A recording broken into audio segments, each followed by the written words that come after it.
so lucky tonight.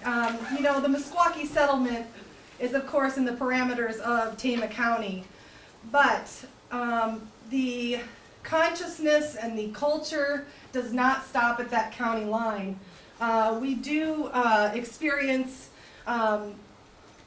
Native American culture here within Marshall County as well. We're really lucky to have Mr. Zimmer here to tell us a little bit about Meskwaki history and the really incredible story they have, their history. Eric Zimmer was born and raised in Rapid City, South Dakota. He attended Black Hills State College. The Harvard of the Intermountain West. Yeah, there you go. You got that right. There you go. And he is right now a PhD in training. That's right. A doctoral candidate in the history department at the University of Iowa. Wow. He's worked as a researcher, a journalist, and a public historian, and he's currently at work on his own dissertation, Red Earth Nation, Environment and Sovereignty in Modern Meskwaki History. So you'll be seeing more of this young man. He's deeply interested in public history, and he works with digital history projects like the Black Hills Knowledge Network and the University of Iowa History Corps to convey the importance of history and historical thinking to communities in South Dakota and Iowa. Tonight we are really lucky to hear a little bit about his latest article in the Annals of Iowa, published in the most recent edition, fall 2014. The title of the essay and the talk tonight is Settlement Sovereignty, the Meskwaki Fight for Self-Governance, 1856 to 1937. And without further ado, I'll turn it over to Eric. Thank you.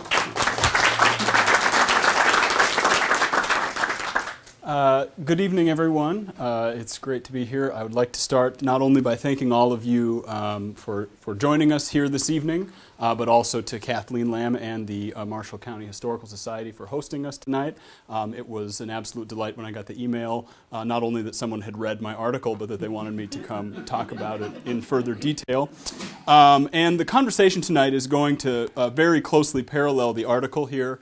But unlike most of the talks that I give, where I usually have a very sort of, scripted academic thing lined up for you guys, I wanted this to be more conversational, and so I'll just sort of walk through basically the time period from 1856 to 1937 in Meskwaki history. But whereas the article emphasizes matters only of tribal politics and self-governance, I'm also going to talk to you guys a little bit about the role that I see environment and land ownership playing in Meskwaki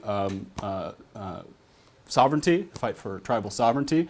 And so I might not, the good side is to that I'm not standing up here going like this and reading off a paper and boring all of you guys, but the downside is that I might not have all of sort of the precise dates and everything quite as polished as I normally do. But so I'm going to go ahead and pass this around. I don't know if folks have had a chance to look at it. If you want to flip through it, I'm sure you can get it at the local library. Maybe they have a couple copies here. But so I'll send this around if people want to glance through it as we get going. And then I also have a copy of the original land deed to the Meskwaki settlement from when the tribe purchased their original 80 acres in 1857 from the Butler family in Tama County. So if you want to take a look at this, I'll also have that sort of rolling through so you can glance at it as things get going.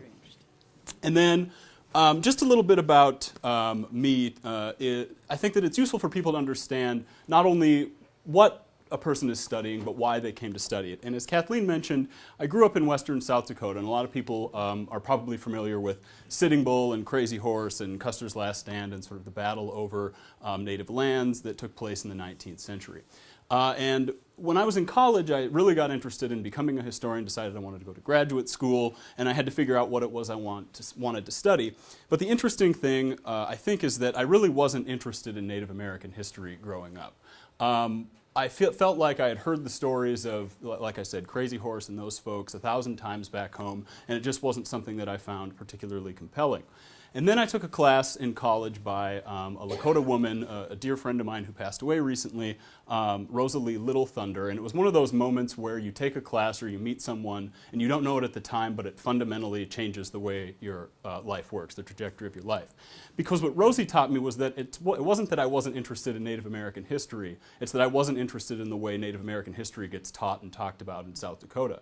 And in my experience back home, people talked about Native peoples in my home community as though they only existed in the past, as though Native peoples were, the guys that we see carved into the mountain at Crazy Horse, this big, buff, long-haired guy who hunted bison, fought some wars against the U.S. military, lost, and then sort of got relegated to the past, right?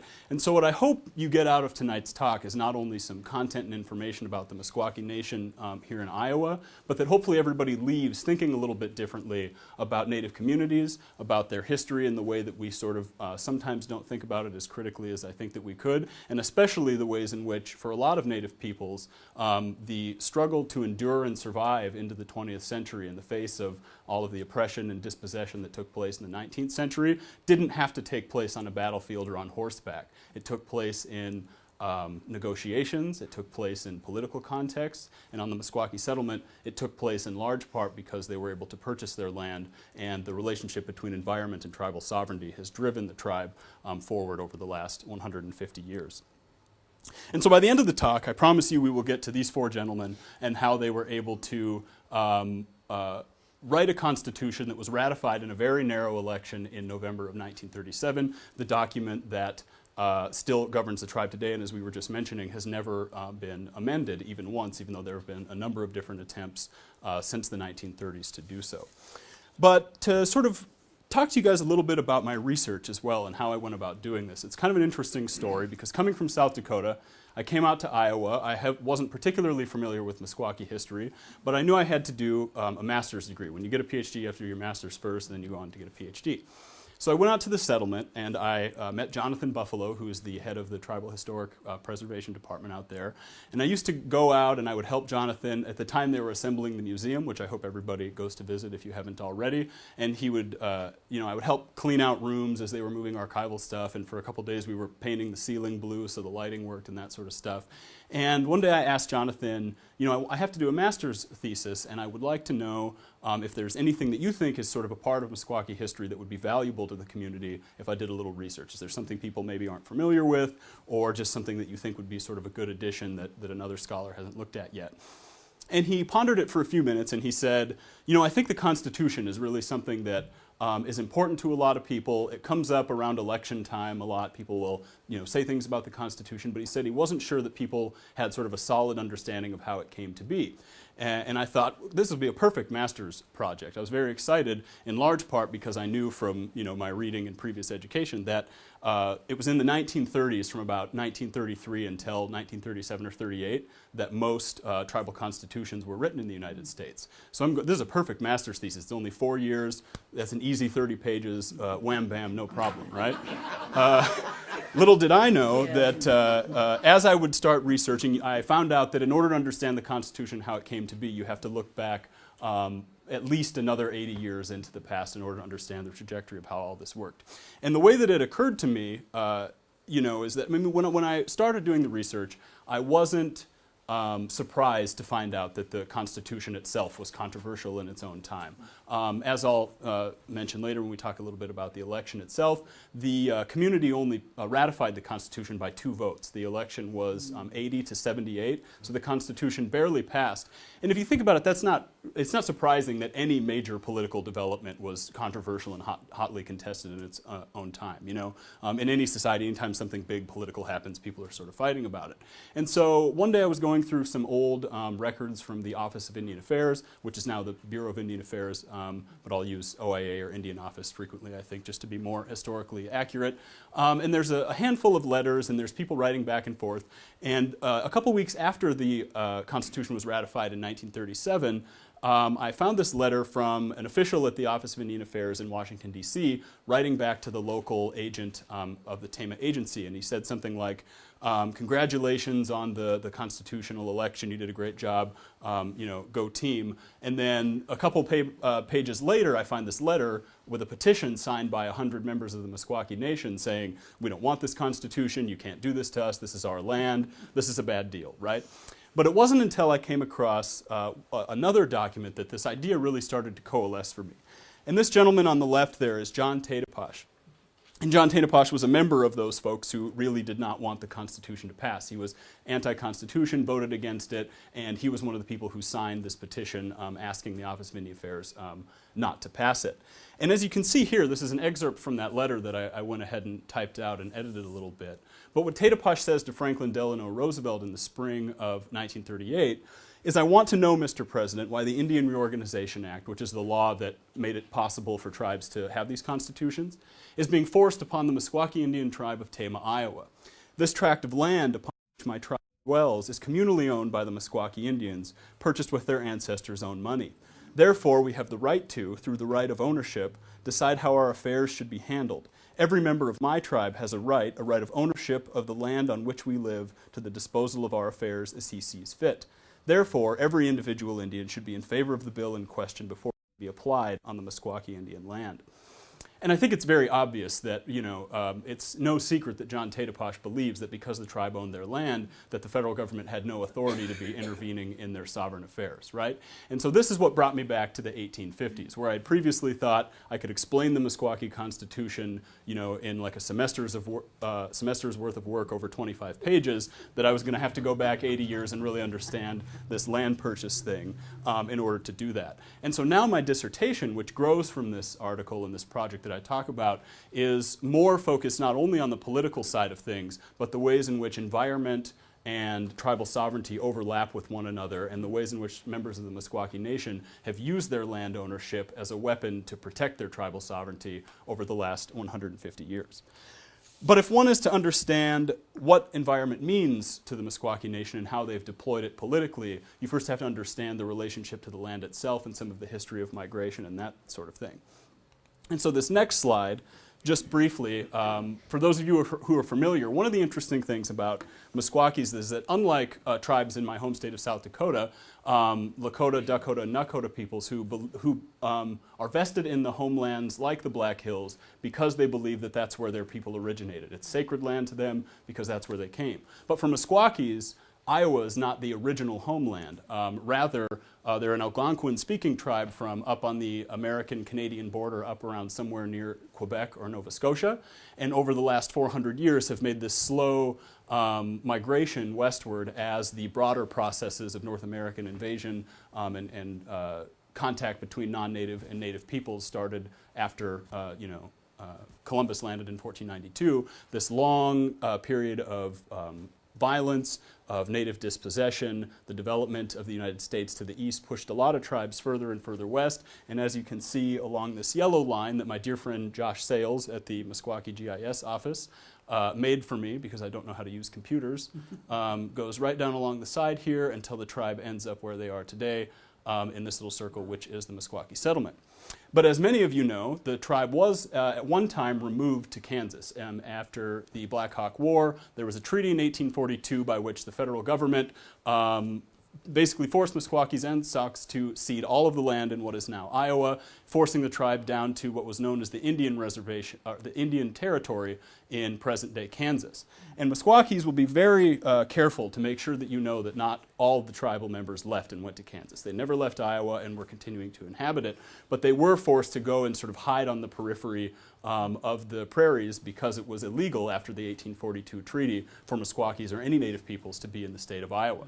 And so what they did was they headed down there, and some of the great documents that I've encountered in my research are Meskwakis talking about how much they hate Kansas. And I don't want, if anybody's from Kansas, I apologize, but I sympathize with Meskwakis on this particular point. But so in 1856, Meskwakis, in the early 1850s, tribal members decide that they want to come back to Iowa because that's what they've sort of chosen as the place to be their new homeland while they wait for some broader historical processes that we talk about in a minute to come to fruition. So they head back up that yellow line, back up into central Iowa, and they begin this process of selecting this particular piece of land that they would ultimately buy in 1857. But it's sort of a phenomenal political history behind how they came back to Iowa in the first place. Because in order to do so, Meskwakis had to convince the state legislature to allow them to be in Iowa because it was illegal according to the 1842 treaty. And then the next year, tribal members had to convince the governor of Iowa to allow them to make the tribal purchase of their original land.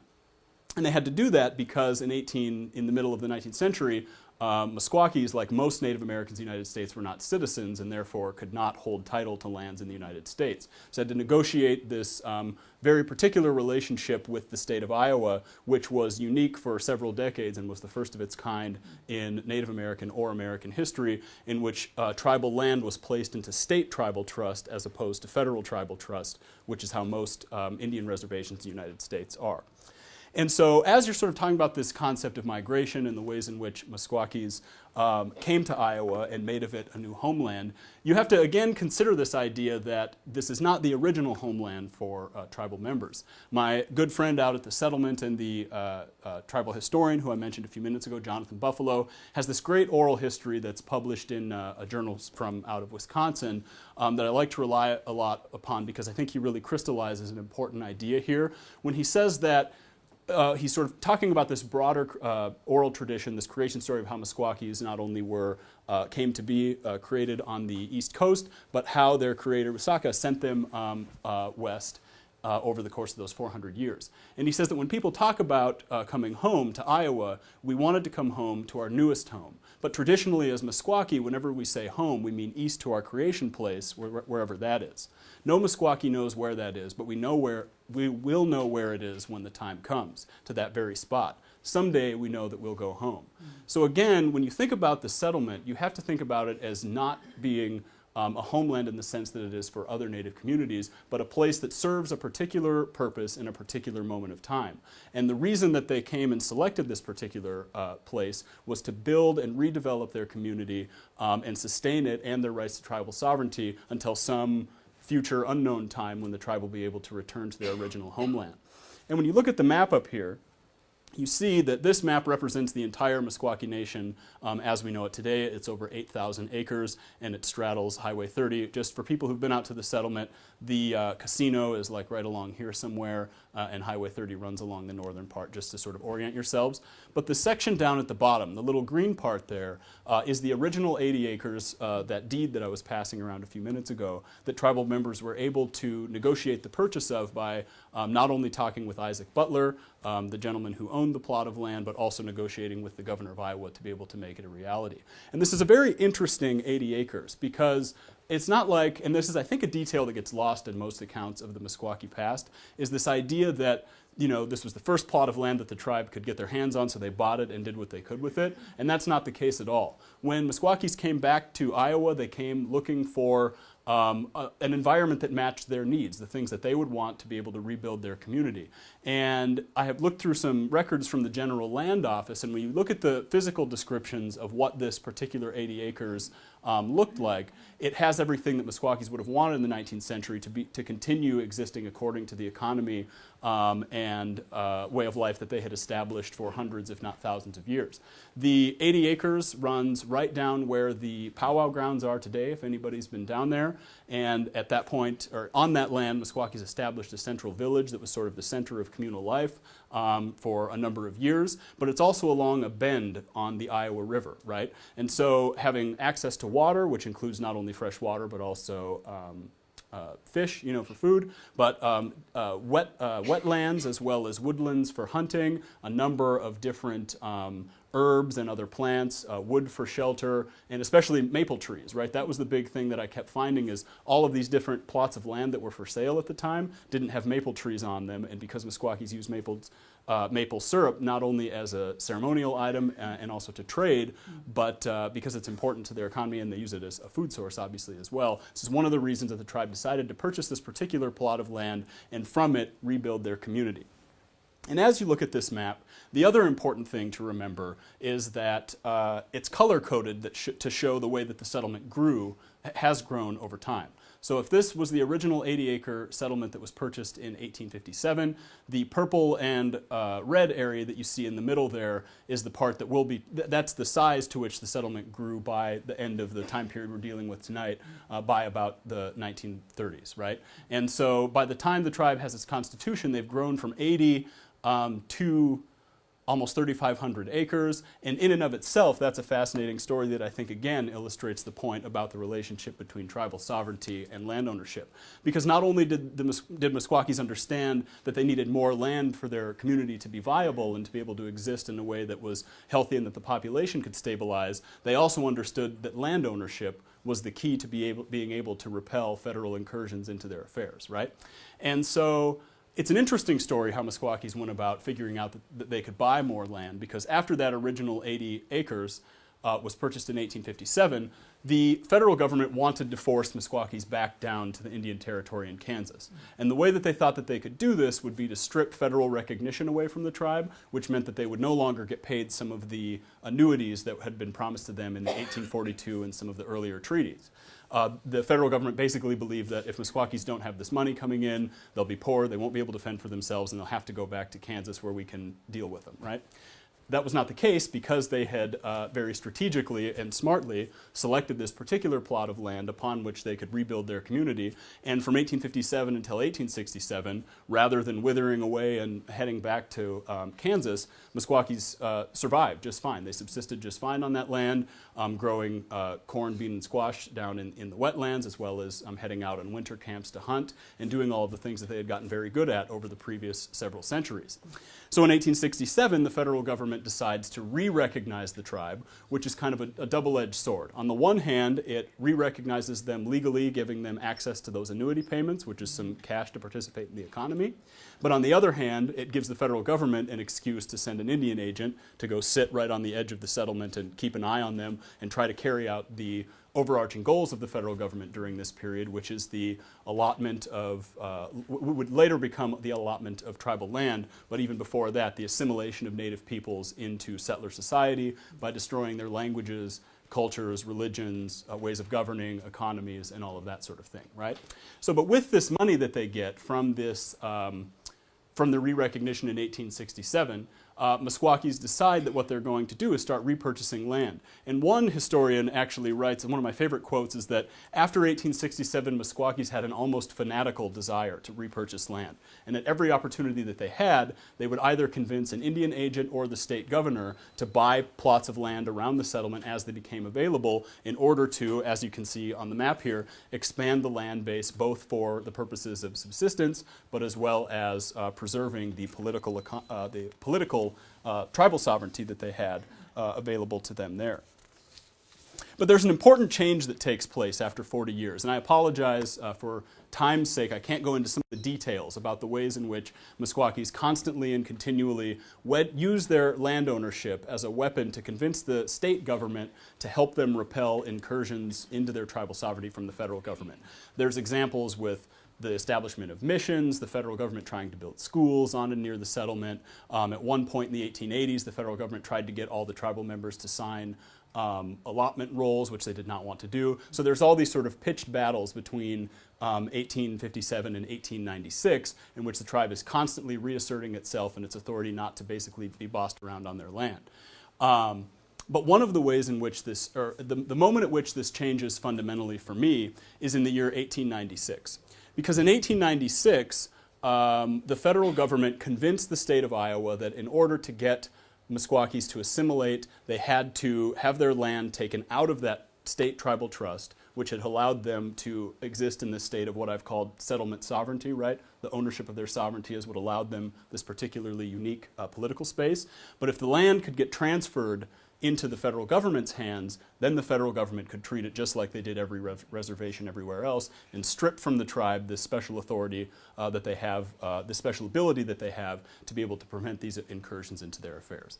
So that takes place in 1896, and it's a complicated story involving one of the Indian agents who established a local wing of what was called the Indian Rights Association.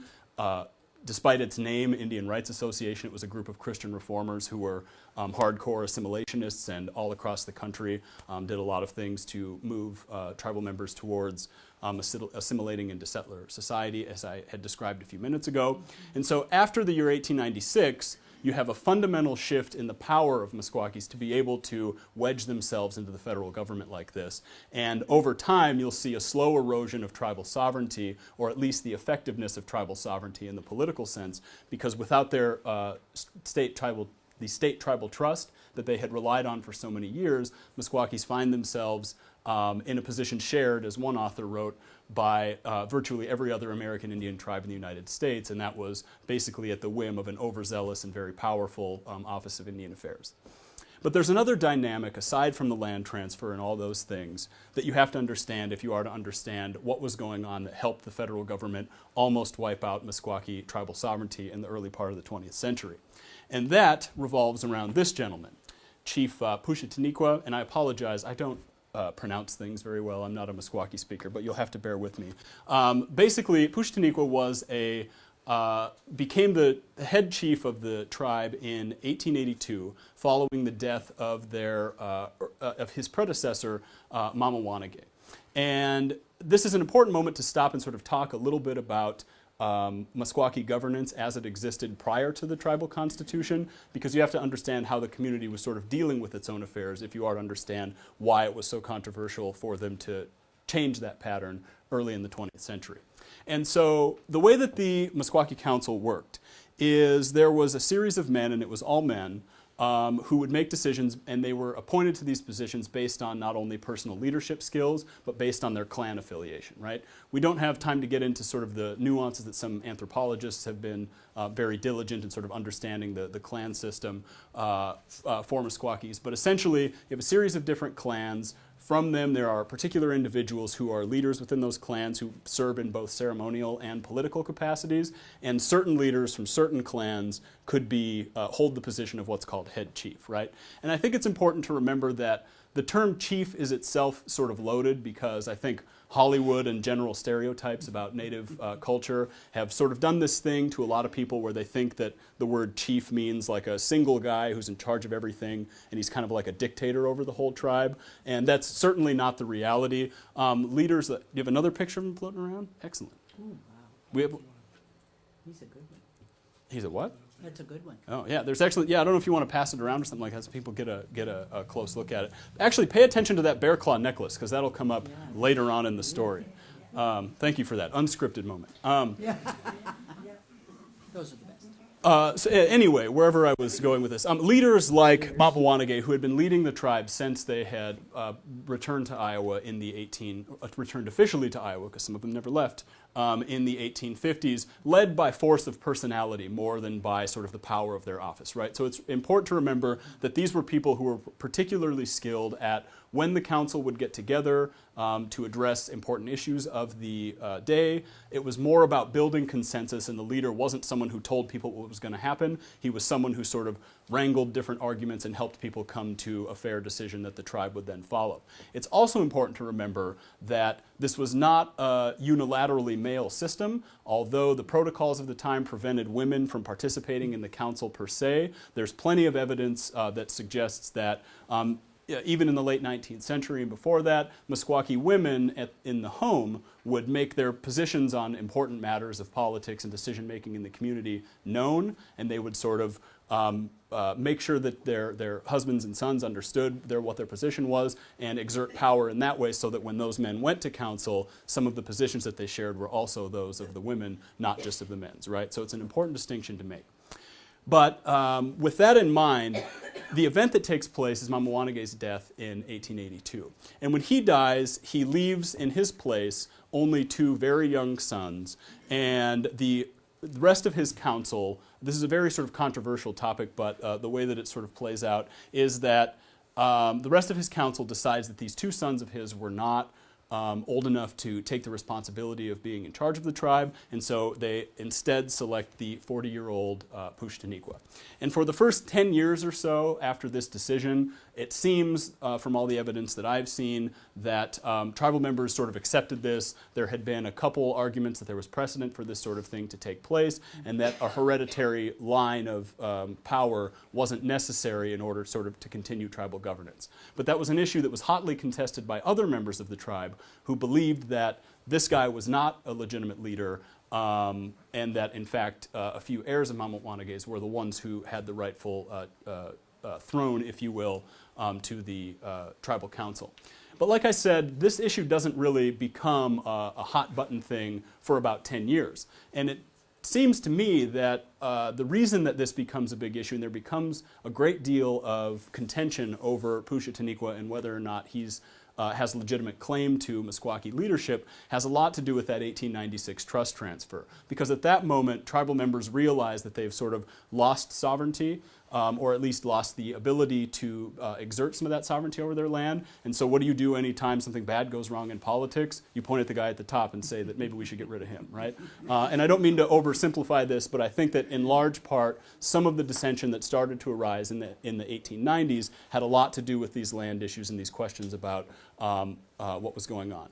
And the way that this relates to what I was talking about a few minutes ago in terms of the efforts of the federal government to erode tribal sovereignty over the first 3 decades or so of the 20th century is that there's evidence of Horace Reebok. He's the Indian agent who had formed the Indian Rights Association and proctored the settlement transfer himself. He and several of his successors in office figured out that with this sort of important wedge in the tribe between the people who supported Pushtaniqua and the people who did not, if they could get themselves in between and sort of separate the tribe, that would break the power of the community to be able to speak with the unified voice that it had before. And so when you add the 1896 land transfer onto some of the infighting that's going on in the tribe over power dynamics, you start to see the ways in which the federal government found itself in a position where it was able to take advantage of this situation and start enforcing its will over tribal members in the early part of the 20th century.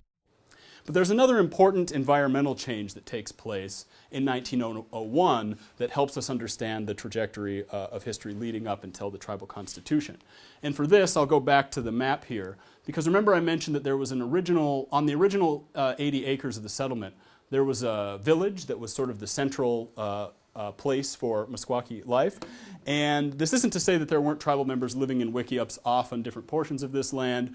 And certainly during wintertime, people would go out in their hunting, winter camps they were called, for hunting and that sort of thing. But there was an original village that's somewhere down around where the powwow grounds are today. There's actually an anthropologist from Moorhead State University in Minnesota who next summer is coming with some archaeologists to try to find the original village because nobody knows precisely where it is. But it was the center of Meskwaki life in terms of that's where the community gardens, where a lot of the ceremonies took place and that sort of thing. And most Meskwaki spent a lot of time down on that piece of land. And this is a problem for the Indian office because anytime you have tribal members acting in communal ways, that's against the overarching objective of the federal government, which is to get native peoples to go out and be individual landowning yeoman farmers. That was the whole point behind the allotment project that started in 1887, which essentially gave little parcels of land to native peoples all across the United States. But the adverse effect was that they sold off all of what was called surplus land. Between 1887 and 1934, native peoples lost over 80 million acres of land in the United States on or within reservation boundaries, right? Meskwaki land was never allotted because they owned it and were able to avoid that sort of early onslaught. But the moment at which the federal government is able to sort of make their move is in 1901, the winter of 1901, when smallpox hits the settlement. There is an outbreak of smallpox in October 1901, and a quarantine is placed on the settlement to prevent anyone from going off of it, from spreading the disease. And over the course of that 5 months, 48 people died on the settlement. Most of the people who died were folks who did not support Pushtaniqua because these folks refused to support anything that had anything to do with the Indian office, and a lot of them died. In the short term, this had the effect of eliminating some of the opposition that was up against Pushtinikwa as a leader, which helped him consolidate power and allowed him to stay in his position as chief until 1919. But over the long term, it had another effect on Meskwaki society. And that was that in the spring of 1902, with the smallpox epidemic subsiding, the federal government and the State Board of Health decided to burn the Meskwaki Central Village.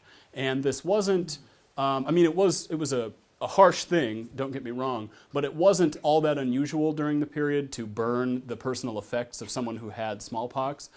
People, because of, sort of the place that medical technology was at the time, the solution was seen as being to, eliminate anything that had been affected by burning it or dousing it with these extremely caustic chemicals that I read about that just sound ugly.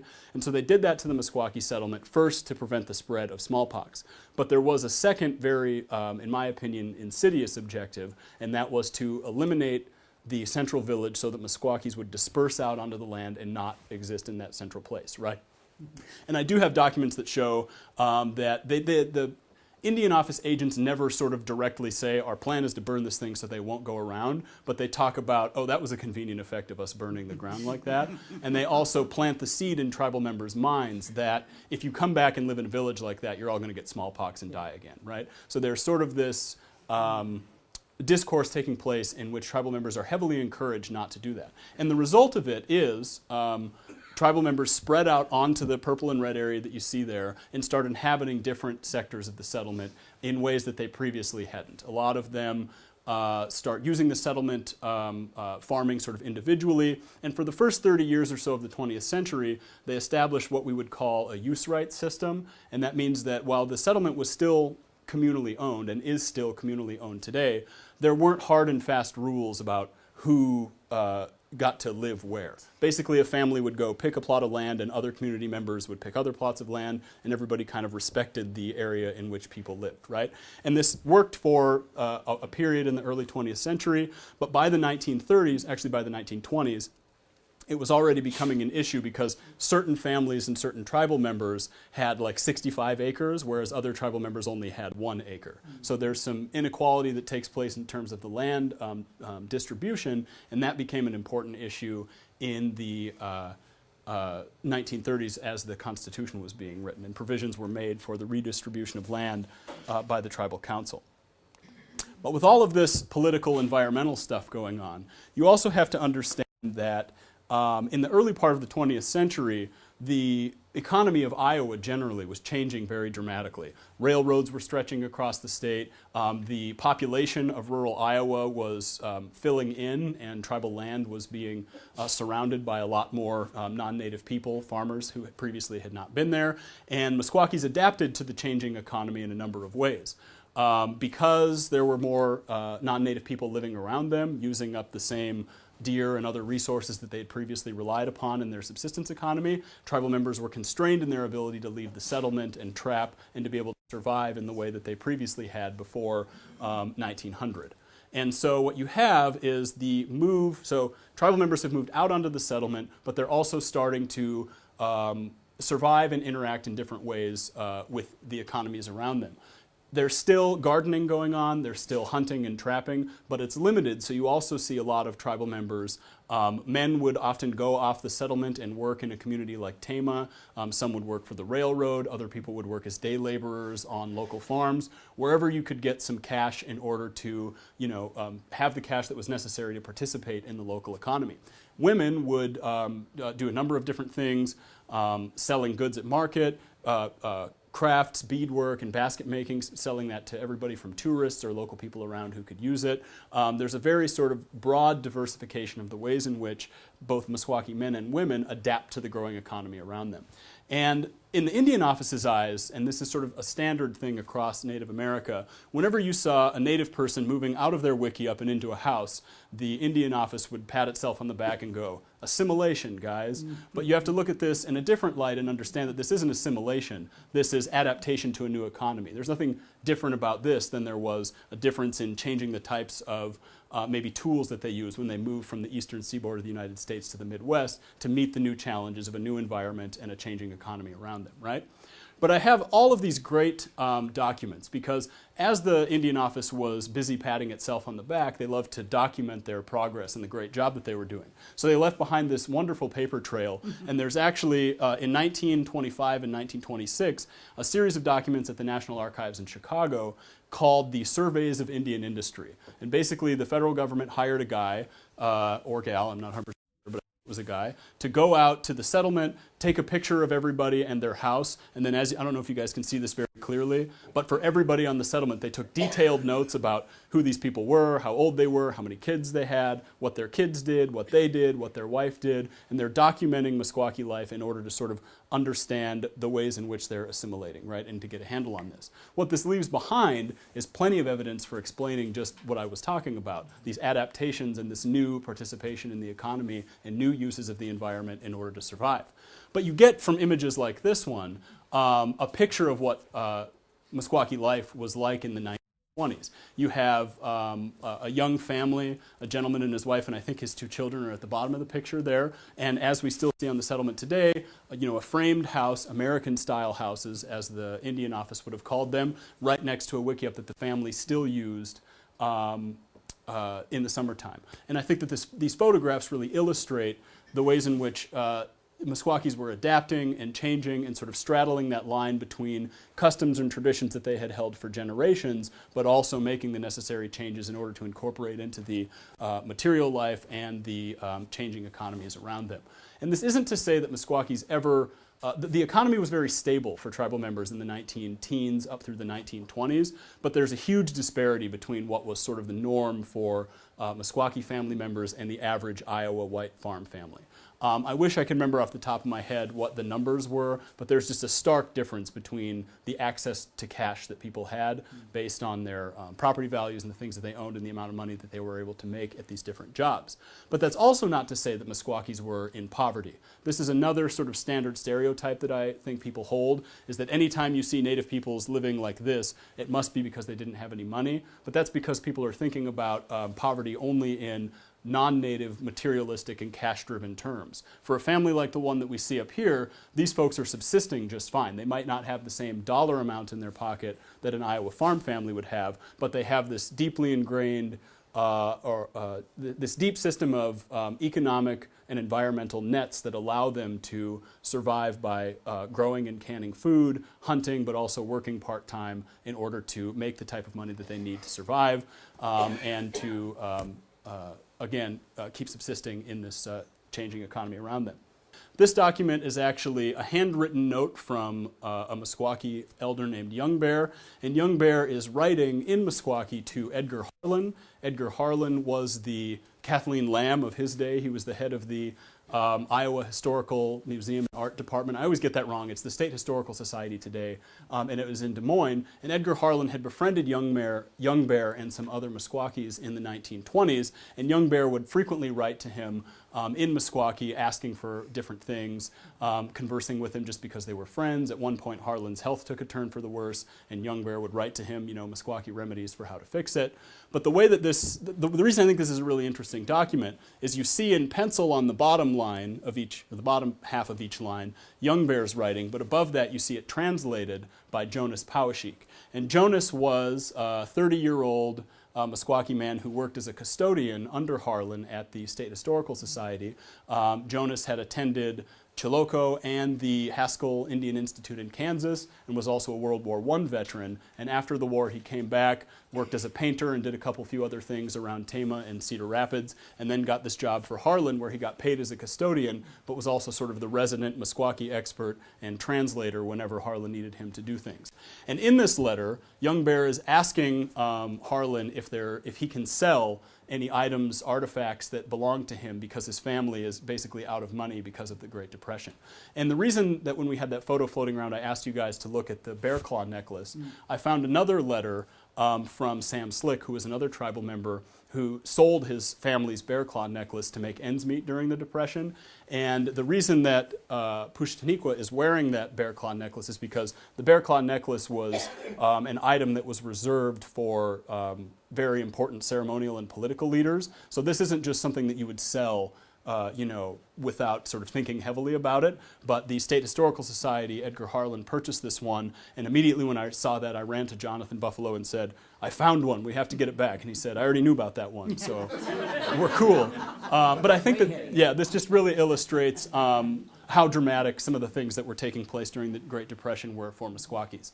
And the other sort of dynamic that's at play is race in the region, right? I have several documents from even Indian agents who were saying that as soon as the Depression wiped out local white jobs, it's kind of like the principle that you hear, last hired, first fired. When white people couldn't find jobs, Meskwakis absolutely couldn't find jobs. And so the Depression's effects were compounded on the settlement because when there was day labor on farms or when there was a job at the local railroad or whatever it was, it went to the unemployed white person, not the unemployed Meskwaki, right? So that's another thing to sort of keep in mind and remember.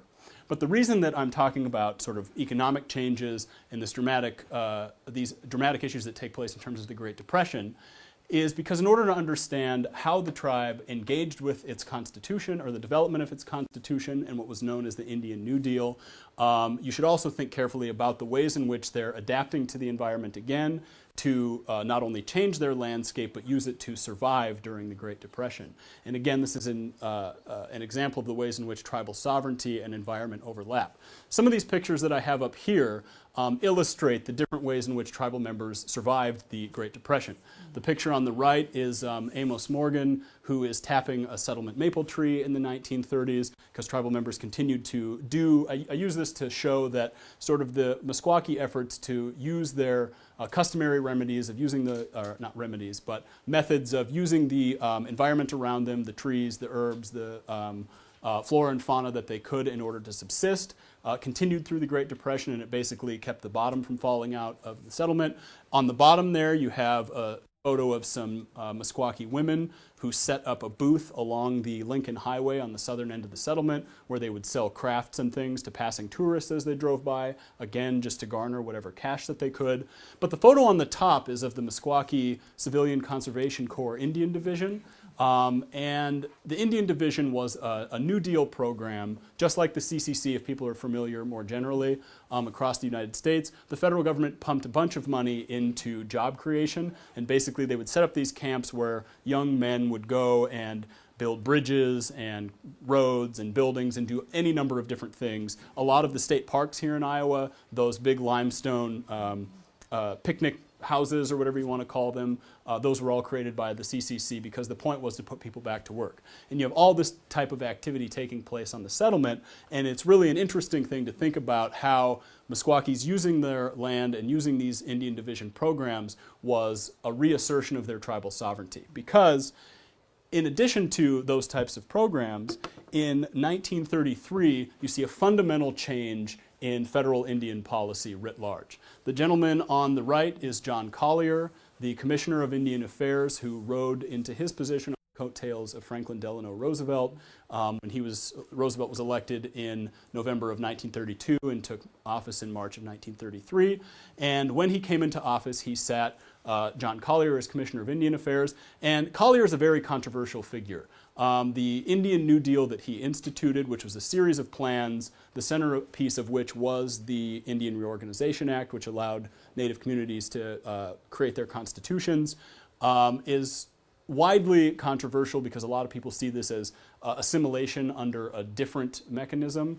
But the thing that you can't deny is that there were some important positive steps that took place insofar as Collier returned the federal government to a focus on tribal self-government. He emphasized what he called tribalism, which is essentially the right of Native peoples to have their religion and their ceremony and that sort of thing. And he also created this legal framework through which many Native communities in the United States decided to follow the constitutional model as a way to reassert their sovereignty and take control. So as opposed to the previous 50 years, I should say, in which assimilation, allotment, and the destruction of Native cultures and communities was sort of the main federal prerogative, in the 1930s you have a fundamental shift away from that and towards resurgence of tribal sovereignty, at least in a couple of different ways. And this the CCC ID that I mentioned a few minutes ago, it was an Indian New Deal program under Collier, as were several others that I'll mention in just a second. And sort of keep those in the back of your mind as we talk about some of the political changes, because in order to understand what was going on in the 30s with the Constitution, you have to see that there were these environmental Great Depression programs going on, as well as this political push to reformulate Meskwaki governance as it was known. And that's where we come to these four men on the left. The Meskwaki Constitutional Committee, as they were called, George Youngbear, Willie Powashik, Horace Powashik, and Ed Davenport. And these were four young Meskwaki men who took it upon themselves after 1934 to push for and then write the Meskwaki Constitution that would reformulate their system of governance and lead the tribe into the future, right? And this was a very difficult task because they had to walk some very sort of narrow political lines. But they were successful in pulling off this task. In order to have an opportunity to write a constitution, tribes first had to accept the Indian Reorganization Act with an election, which they did in 1935. And then over the course of 3 years, these guys work with Indian agents to, they're both on one hand working with Indian agents to sort of craft a document that the Indian office would accept, but they're also working with tribal members to build the political support necessary to get the document ratified in 1937 when the election came, right? And there were a number of key issues that popped up as people were debating the Constitution and whether or not it was going to go. And you can actually see up here, and I know you guys probably can't see them all that well from where you're sitting, but these are actually the first 2 pages of the Meskwaki Constitution that was adopted in 1937. And there were a number of issues that popped up. The first thing that I want to point out is that the preamble, if you guys had a chance to look at this thing closely, you would see that it's all about self-governance. I mean, the heart and soul of the Constitution, according to this committee, was to write a document that could reassert the tribe's authority over its land base and therefore all of the different inner workings of the community that had effectively been lost over the last 30 years before that. By the middle of the 19-teens, as I had mentioned earlier, you have this erosion of tribal sovereignty. It got so bad in the 19-teens that the federal government was basically selecting members of the tribal council, telling them what to do, and the council existed, but only as sort of a symbolic thing that was there to do whatever the council or the Indian office wanted it to do. And when Pushetanequa died in 1919, the federal government refused to replace him with another chief who could sort of take over a leadership position. That's how sort of entrenched the control over tribal affairs the federal government had by that time. And so again, you see in the 1930s this constitution that arises, and on the one hand, it's an effort to take advantage of a new federal program that allows a return to tribal self-governance, but for a lot of tribal members, this is a deviation from hundreds, if not thousands of years of custom, and was therefore unacceptable, right? So that's how you have to understand why this thing was so controversial in its own time. But it wasn't just controversial on sort of ideological or traditional or theoretical grounds. There's also some important provisions that are in this document that created some big problems for a lot of tribal members. One of them is that land issue that we had talked about earlier. By the 1930s, you have a huge disparity in the usage of settlement land, wherein some tribal members are controlling dozens of acres and some are not controlling any at all. And the proposed constitution offered an opportunity for the tribal council to be able to redistribute land and assign people particular plots and make it a little bit more equitable. Of course, this is a problem because the people who had a lot of land didn't want to give it up, and the people who did not have a lot of land wanted to get more. The other issue was it had fundamental changes in who could be on the Meskwaki Council. It opened the council to women, although there wouldn't be a female tribal council member until the 1950s, I believe. It made that possible, but it also lowered the sort of standard age for who could be on the council down to men who were 25 years old, men and women who were 25 years old. Prior to that, council members, tended to be elders in the community, but now it could be these younger folks like the members of the Constitutional Committee who would take over. And the third issue was matters of tribal membership. There were many tribal members who believed that membership in the community should follow a patrilineal line down a father's hereditary line, and other folks who believed that it should be opened up. The Meskwaki Constitution ultimately maintained that in large part as a political concession to those people who believed that it should follow a patrilineal line, and so that became law in the Constitution. And for all of these different reasons, it was a very controversial document, and as I had mentioned earlier, I kind of gave away the drama, but the Constitution barely passed in November of 1937. It was only by 2 votes, and it has remained controversial today, not only because of what's inside of it, as well as the different questions that people had about whether or not this was the right path or whether or not it was a deviation away from tribal custom, but also because it was this particular moment in which there was a great deal of contention, and there are people that I've talked to on the settlement today who still reject the notion that the Constitution had been accepted and basically argue that the election was rigged, right? So there's any number of different opinions on what actually happened, but the fact of the matter is, in terms of as we look back and see the reality that took place, the federal government, the tribe ratified this document, the federal government approved it, and now it does rule the community and has for the last 80 or 90 years. But to return just briefly and remind you guys that this isn't just about politics, but that politics and environment are deeply intertwined with one another. This is a map, and I actually made this one. I didn't have Josh do it. Yes, right? This is a map of the different CCCID projects that took place on the settlement in 1935. And if you could see the key up here, you'd notice that these different dots represent different colors. And some of the projects are erosion control, some of the projects are building fences along the perimeter, some of them are building buildings or a telephone line, but basically they're all environmental projects, whether to the natural environment on the settlement or the built environment on the settlement. And the interesting thing is that throughout the process through which tribal members were arguing over whether or not they were going to pass this Constitution, even before the Constitution was in place, members of the Meskwaki Nation took advantage of that sea change that took place with the Indian New Deal and John Collier's administration. And what they did is the tribal council, there was sort of an informal council that had named themselves sort of to run things. It was a group of elders before the Constitution, and this was the group that the federal government was kind of pushing around. But after 1933, in these early programs like with the CCCID projects, that council starts telling the Indian Office which projects they want because it's their land and they know how to take care of it, right? How they want to improve it, what kind of changes they want to make. And then when the Constitution is ratified in 1937, there's an election the next spring, and some of the very first decisions, official decisions that the new Meskwaki Council made were approving project plans and telling the federal government what they thought would be the most important things to do to spend money and improve different parts of the settlement, right? So again, this is all about politics and environment overlapping with one another, as in the 1930s, Meskwakis reclaimed that control over their land in a slightly different way than they had before 1896, but certainly still doing it.